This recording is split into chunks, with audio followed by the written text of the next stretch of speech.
Hare Krishna. Hare Krishna Matajis and prabhujis Telugu గీత కార్యక్రమానికి స్వాగతం.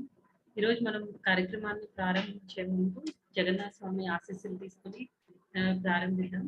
జగన్నాథ్ బలదేవ్ సుభద్రమయ్యాకి జై, సుదర్శన్ భగవాన్ కి జై, వామనదేవ్ కి జై, పరశురామ్ భగవాన్ కి జై, పంచతత్వాకి జై, గౌరమితాయ కి జై, శ్రీల ప్రభుపాద్ కి జై, శ్రీల గురుదేవ్ కి జై.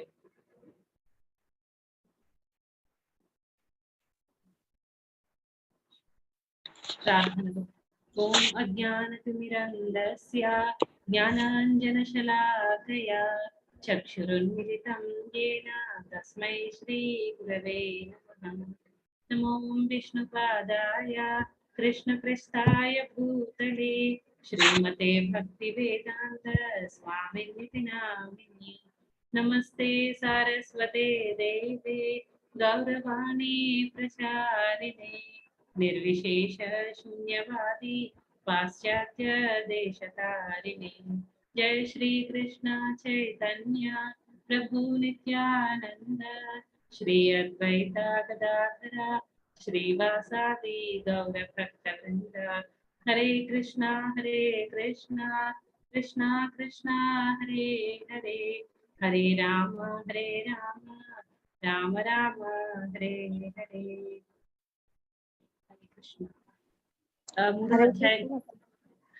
హరే కృష్ణ మాతాజీ. హరే కృష్ణ మాతాజీ. ఈరోజు మన 3వ అధ్యాయం కర్మయోగం నుంచి 36, 37వ శ్లోకాలు చూద్దాం. ఫస్ట్ 36వ శ్లోకం. అర్జున ఉవాచ అథ కేన ప్రయుక్తోయం పాపం చరతి పురుషః అనిచ్చన్నపి వార్ష్ణేయ బలాదివ నియోజితః.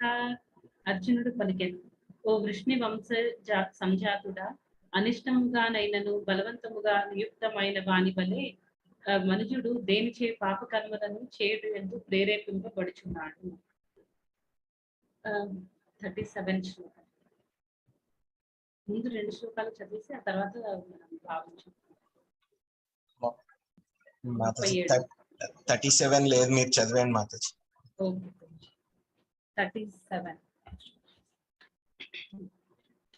श्री भगवानुवाच काम एष क्रोध एषः रजोगुण समुद्भवः महाशनो महापाप्मा విధ్యేనమిహ వైరిణం.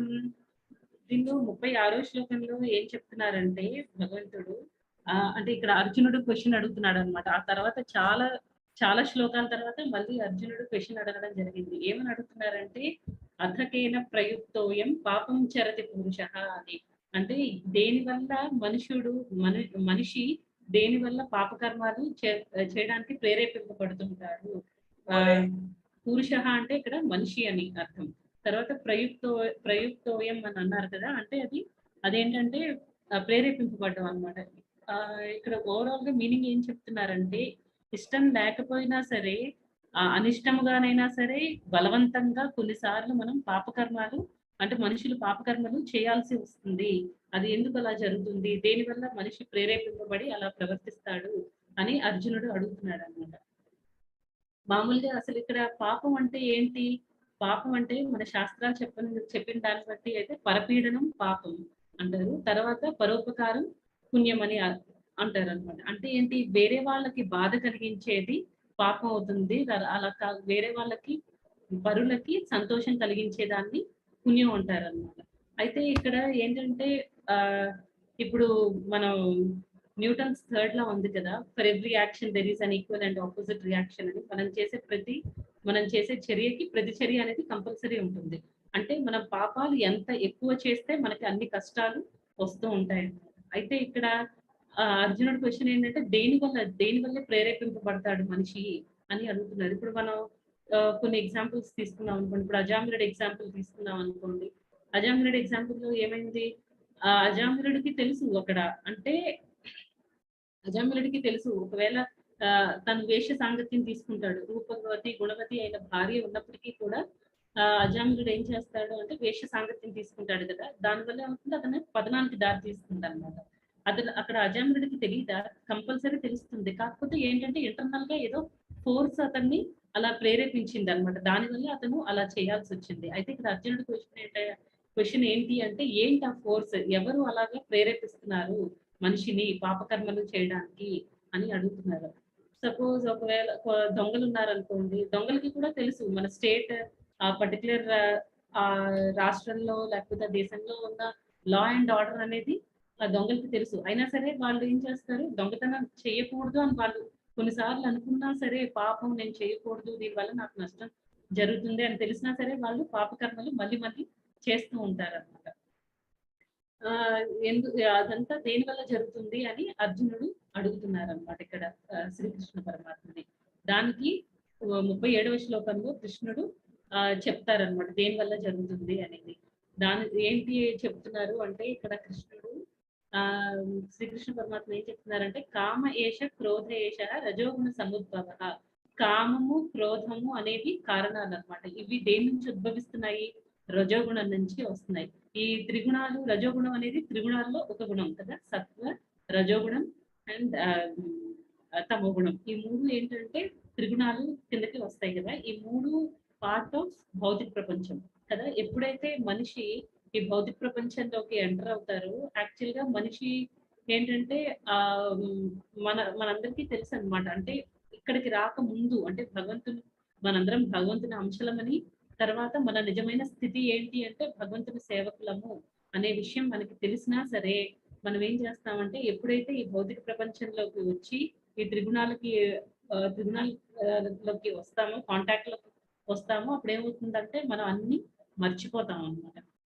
భగవంతుడితో మనకున్న సంబంధం మర్చిపోతాం, భగవంతుడికి మనం సేవకులం అనే విషయం మర్చిపోతాం అన్నమాట. అంతవరకు మనకున్న సేవాభావం అనేది ఏమవుతుంది అంటే అది మన ఇంద్రియ తృప్తి అనే దానిగా మారిపోతుంది అనమాట. తర్వాత భగవంతుడి మీద ఉన్న ప్రేమ అనేది ఏ విధంగా మారుతుంది, కామంగా మారుతుంది అనమాట. అయితే ఇక్కడ ఈ శ్లోకంలో ఏం చెప్తున్నారు అంటే కామము క్రోధము అనేది రజోగుణం నుంచి వస్తాయి. అంటే రజోగుణం ఈ రెండింటికి తల్లి లాంటిది అనమాట. అయితే ఈవెన్ మనం భగవద్గీత కామం అంటే ఏంటి, మనకి ఏదైనా స్ట్రాంగ్ డిజైర్ అన్నమాట. అది భౌతిక ప్రపంచంలో ఉన్న ఏదైనా సరే మనం పొందాలి అనుకుని మనకి చాలా దృఢంగా మనకి ఆ కోరిక అనేది ఉంటే ఏమవుతుంది, ఆ కోరిక తీరితే ఓకే ఏమవుతుంది, అది ఇంకా ఇంకా మనకి కావాలి అనిపిస్తుంది, అది లోభంగా మారుతుంది అనమాట. ఒకవేళ మనం అనుకున్నది జరగలేదు, ఆ కోరిక తీరలేదు, అప్పుడేమవుతుంది, ఆ కామం అనేది క్రోధంగా కన్వర్ట్ అవుతుంది అనమాట. సిమిలర్ శ్లోక మనకి 2వ అధ్యాయంలో కూడా ఉన్నాయి. 62, 63 శ్లోకాలు. 62, 63 శ్లోకాల్లో ఏం చెప్తున్నారు, ధ్యాయతో విషయాన్ పుంస సంగస్తేషు ఉపజాయతే సంగాత్ సంజాయతే కామ కామాత్ క్రోధో జాయతే అంటున్నారు. అంటే ఏంటి, అక్కడ ఏదైనా మనం ఒక ఇంద్రియార్థాల మీద మనం ఎక్కువ ధ్యానం చేయడం వల్ల దాని మీద మనకి ఆసక్తి డెవలప్ అవుతుంది. ఆ ఆసక్తి కామం క్రోధంగా, ఆ తర్వాత క్రోధం ఎక్కువైపోయి మనకి మోహంగా మారుతుంది. ఆ మోహం మనలో ఉన్న జ్ఞాపక శక్తిని భ్రమింపజేస్తుంది అనమాట. ఆ తర్వాత ఏమవుతుంది, ఆ జ్ఞాపక శక్తి కోల్పోయిన తర్వాత మనకి ఇంకా నెక్స్ట్ మనకి బుద్ధి నశింపజేస్తుంది అనమాట. బుద్ధి నాశనం అయిపోతుంది. బుద్ధి నాశనం అయిపోయిన తర్వాత మనిషి పతితుడు అవుతాడు అనమాట, పాపం చేయడం స్టార్ట్ చేస్తాడు. అంటే అన్నిటికీ మూలం ఏంటి, కామం క్రోధం, ఈ రెండు మూలం అనమాట. అదే భగవంతుడు చెప్తున్నారు. ఆ తర్వాత ఇంకా ఏంటంటే ఈ అరిషట్ వర్గాలు అని ఉంటాయి కదా, కామ క్రోధ లోభ మోహ మద మాత్సర్యాలు. ఇవన్నీ ఎక్కడి నుంచి వస్తున్నాయి, అరి అంటే శత్రువు అని, ఇవన్నీ మనిషికి శత్రువులు అనమాట ఈ అరిషట్ వర్గాలు అనేవి. ఇదేమవుతుందంటే వీటన్నిటికీ హెడ్ మళ్ళీ ఎవరు అంటే ఈ అరిషట్ వర్గాలకి హెడ్ ఏమో మళ్ళీ మాయాదేవి అన్నమాట, మహామాయ. ఈ మహామాయకి హెడ్ కృష్ణుడు. ఎప్పుడైతే ఇందాక నేను చెప్పినట్టు మనం భగవంతుడి సేవకులం అనే విషయాన్ని మర్చిపోతాము ఈ భౌతిక ప్రపంచంలోకి వచ్చినప్పుడు, ఏమవుతుంది, ఇంకా మనం అన్ని ఇంద్రియ భోగాల వైపు ఎక్కువ వెళ్ళిపోతాం అనమాట. సేవాభావం పోతుంది, కృష్ణుడి పట్ల ప్రేమ పోయి అవన్నీ కామంగా మారిపోతాయి. అయితే ఇక్కడ భగవంతుడు అంటే ప్రభుపాద పర్పట్లో సొల్యూషన్ ఇచ్చారనమాట. ఏం చేయాలైతే అన్ని పోతున్నాయి, మనకి భగవత్ ప్రేమ లేదు, ప్రేమ ప్లేస్ లో కామం వచ్చింది. ఆ కామం క్రోధం మనల్ని ఏం చేస్తున్నాయి, పతనం వైపుకి తీసుకుని వెళ్తున్నాయి అనమాట. అయితే మనం ఏం చేయాలి, ప్రభుపాద ఏం చెప్తున్నారు అంటే రూపాదనే కదా, ఈవెన్ భగవద్గీత 7వ అధ్యాయం 14వ శ్లోకంలో ఏమనుందంటే దైవీ హేష గుణమయి మమ మాయా దురత్యయ మామేవ ఏ ప్రపద్యంతే మాయామేతాం తరంతితే అంది. అయితే ఇవన్నీ అరిషట్ వర్గాలన్నీ మహామాయ కిందకు వస్తాయి కదా. ఈ మహామాయని కంట్రోల్ చేయడం అని కాదు, దాన్ని దాటి మనం ముందుకు వెళ్ళడం అనేది చాలా కష్టం అన్నమాట. ఈ మహామాయ నుంచి రక్షింపబడటం అనేది చాలా కష్టం. దానికి భగవంతుడు 7వ అధ్యాయంలో ఏం చెప్తున్నారు అంటే, ఎవరైతే మమ మాయా దురత్యయ మామేవయే ప్రపద్యంతే అంటున్నారు. అంటే ఎవరైతే నన్ను శరణు పొందుతారో వాళ్ళని నేనేం చేస్తాను, మమ మాయ దురత్యయ మామేవయే ప్రపద్యంతే, మమ మాయా దురత్యయ, నేను వాళ్ళని మాయ నుంచి బయటపడేస్తాను అని చెప్తున్నారు అనమాట. అంటే ఇక్కడ ప్రాబ్లమ్ ఇచ్చారు. ప్రాబ్లం ఏంటి, మనకి పాపకర్మలు మనం ఎక్కువగా ఎందుకు చేస్తాము అంటే కామ క్రోధం వల్ల మనం చేస్తున్నాము. మరి ఇవన్నిటికీ హెడ్ రజోగుణం. ఈ రజోగుణం పార్ట్ ఆఫ్ ది మహామాయ. అయితే ఇవన్నీ మనం ఎలా దాటగలం, మాయని ఎలా దాటాలి అంటే భగవంతుడు దానికి సొల్యూషన్ కూడా ఇచ్చారు. 7వ అధ్యాయం 14వ శ్లోకంలో సరెండర్ అవ్వు, నాకు సరెండర్ అయితే అప్పుడు నేను మాయ నుంచి నిన్ను బయటపడేస్తాను అని చెప్తున్నారు అనమాట. అది ఎలా పాసిబుల్ అవుతుంది అంటే, ఎప్పుడైతే మనం మనకున్న ఇప్పుడు హనుమాన్ ఎగ్జాంపుల్ తీసుకున్నారు అనుకోండి. హనుమాన్ ఏం చేశాడు, హనుమంతుడికి కోపం ఉంది కదా.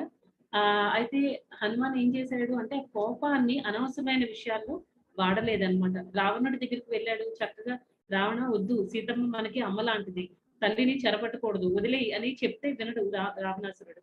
అప్పుడు ఏం చేస్తాడు, అది కోపం వస్తుంది అనమాట. ఆ కోపాన్ని ఎలా ప్రదర్శిస్తాడు, మొత్తం లంకనంతటిని దహనం చేస్తాడు. అంటే ఏంటి, ఆయనకున్న క్రోధాన్ని ఆయన భగవంతుడి సేవలో ఉపయోగించారు అనమాట. అదేవిధంగా ఇప్పుడు మనం ఈవెన్ అర్జునుడికి కూడా కృష్ణుడు అదే చెప్తున్నాడు అనమాట.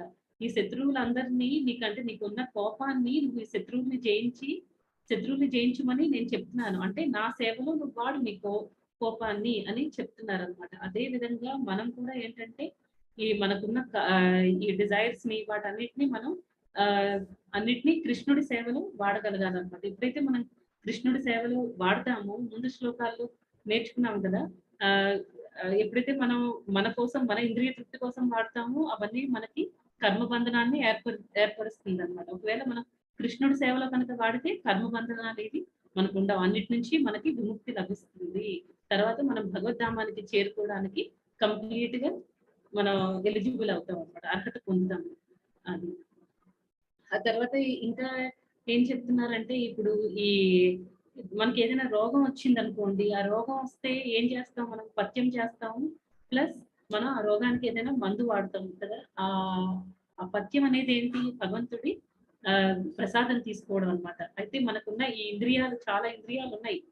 కామం, క్రోధం ఇవన్నీ ఎలా డెవలప్ అవుతున్నాయి, ఈ కామానికి ప్లేసెస్ ఏంటి అంటే మన ఇంద్రియాలు, మనస్సు, బుద్ధి, ఈ 3 కామానికి ప్లేసెస్ అన్నమాట. అయితే అన్నిటికంటే ఫస్ట్ మన ఇంద్రియాలు అన్నిటిలోకి చాలా స్ట్రాంగెస్ట్ ఏది అంటే నాలుక అన్నమాట. ఫస్ట్ మనం నాలుకను కంట్రోల్ చేయగలిగితే మిగతా ఇంద్రియాలన్నీ ఆటోమేటిక్ గా కంట్రోల్ అయిపోతాయి. ఇంద్రియాలు ఎప్పుడైతే కంట్రోల్ అవుతాయో మన మనస్సు, బుద్ధి అవన్నీ కూడా అన్ని ప్రాపర్ గా ఉంటాయి అన్నమాట. అనవసరమైన విషయాల మీదకి వెళ్ళకుండా. దానివల్ల ఏమవుతుంది, మన ఆత్మ కూడా శుద్ధి చెందుతుంది. అయితే ఈ నాలుకను ఎలా కంట్రోల్ చేయాలి, నాలుక ఎందుకు స్ట్రాంగెస్ట్, ఎందుకంటే మిగతా ఇంద్రియాలన్నిటికీ ఒక్కొక్క పని ఉంది. కళ్ళు ఉందనుకోండి, ఓన్లీ చూడగలుగుతుంది. చెవులైతే ఓన్లీ వినగలుగుతాయి. కానీ నాలుకకి 2 యాక్టివిటీస్ ఉన్నాయన్నమాట. 2 పనులు చేస్తుంది నాలుక. ఒకటి ఏం చేస్తుంది, ఒకటేమో మాట్లాడగలుగుతుంది, ఇంకొకటేమో తినడానికి. రెండిటికి ఉపయోగపడుతుంది కదా. అయితే తినడం అంటే ఏం చేయాలి, ఏది పడితే అది ఇచ్చేయకూడదు అనమాట మన ఇంద్రియాలకి. ఆ ఇంద్రియాలన్నిటిని మనం కృష్ణుడి మీద పెట్టడం అంటే ఫస్ట్ నాలుకని అని చెప్పాను కదా. ఈ నాలుకకి ఏది పడితే అది తినిపించకూడదు. దానికి ఏమి ఇవ్వాలి, ఓన్లీ భగవంతుడికి నైవేద్యం పెట్టిన ప్రసాదం మాత్రం ఆ నాలుకకి ఇవ్వాలి. తర్వాత ఆ నాలుక ఏది పడితే అది మాట్లాడుతూ ఉంటుంది అనమాట. దానివల్ల ఏమవుతుంది, ఈ భౌతిక ప్రపంచంలో మనకి ఎంతో మందితో శత్రుత్వం రావచ్చు, లేకపోతే మనకి ఎక్కువ బాండేజ్ అయినా ఏర్పడచ్చు. అలా కాకుండా మనం ఏం చేయాలి అంటే ఆ నాలుకని భగవంతుడి నామంలో ఉపయోగించాలన్నమాట. అయితే ఇందాక నేను ఒక ఎగ్జాంపుల్ చెప్తున్నాను కదా, ఒక రోగి జనరల్ గా ఏం చేస్తారు, పథ్యం చేస్తాడు, ప్లస్ మందులు, మెడిసిన్ ఏదైనా వేసుకుంటారు కదా. అయితే మనకి భవరోగానికి మనకి పథ్యం ఏంటి అంటే భగవంతుడి ప్రసాదం. పథ్యం అంటే ఏంటి? ఇష్టం వచ్చినట్టు తినేయకుండా రెగ్యులేటెడ్ గా తినడం. అలాగే ఏంటంటే మనం ఏది పడితే తినేయకుండా ఈ నాలుగుకి మనం ఏం ఇవ్వాలి? ఆ ప్రసాదం మాత్రమే, భగవంతుడికి భోగం పెట్టింది మాత్రమే ఇవ్వాలి. తర్వాత మందు రోగి ఎలా అయితే మందు వేసుకుంటాడో మనకేంటంటే అంటే ఎవరైతే భగవంతుడి ప్రేమను పొందాలి అనుకుంటున్నారో వాళ్ళు ఏం చేయాలి అంటే వాళ్ళకి అంటే ఈ భవ రోగం నుంచి బయటపడాలి అంటే మందు ఏంటి? భగవంతుడి నామస్మరణ అన్నమాట. ఇవన్నీ మనం ఎప్పుడైతే చేస్తామో అప్పుడు మనం కృష్ణుడు ఏం చెప్తున్నారు అంటే ఈ కామక్రోధాలన్నిటికీ మనం పైకి వెళ్తాం అనమాట. అంతకంటే అవన్నిటిని దాటుకుంటూ వెళ్ళి భగవంతుడికి ఏవైతే మనం పోగొట్టుకున్నామో ఈ భౌతిక ప్రపంచానికి వచ్చిన తర్వాత మనం ఆ ఆ భగవంతుని ప్రేమ అనే దాన్ని అంటే భగవంతుడి పట్ల సేవాభావం అనే దాన్ని మనం అది ఎలా మారిపోయింది? ఇంద్రియ తృప్తిగా మారిపోయింది. దాన్ని మళ్ళీ మనం ఆ ఇంద్రియ తృప్తిని మళ్ళీ ఈ ఇంద్రియాలన్నీ కంట్రోల్లో ఉండడం వల్ల ఇంద్రియ తృప్తి అనేది మళ్ళీ ఏమవుతుంది? సేవాభావంగా మారుతుంది. అలాగే మనకి కామం అనే దాన్ని మళ్ళీ మనం కృష్ణ ప్రేమగా మార్చుకోవచ్చు అన్నమాట. ఇవన్నీ ఈ పాయింట్స్ అన్ని ఈ 2 శ్లోకాస్ లో ఉన్నాయన్నమాట. అంటే అర్జునుడు క్వశ్చన్ అడిగాడు, అట్ ది సేమ్ టైం కృష్ణుడు దానికి ఆన్సర్ కూడా చెప్పారు. తర్వాత ఇంకా 16వ అధ్యాయంలో ఏం చెప్తారు అంటే ఈ కామ క్రోధ లోభాలు అనేవి నరకానికి ద్వారాలు అన్నమాట. అందుకే మనం ఎప్పుడు కాషియస్ గా ఉండాలి, ఎప్పుడు మనం జాగ్రత్తతో ఉండాలి. ఏమైనా క్వశ్చన్స్ ఉంటే అడగండి. హరే కృష్ణ. హరే కృష్ణ మాత. Hare Krishna Mataji. Hare Krishna Mataji. Thank you very Hare Krishna Mataji. Hare Krishna. Hare Krishna Mataji. Hare Krishna. Hare Krishna.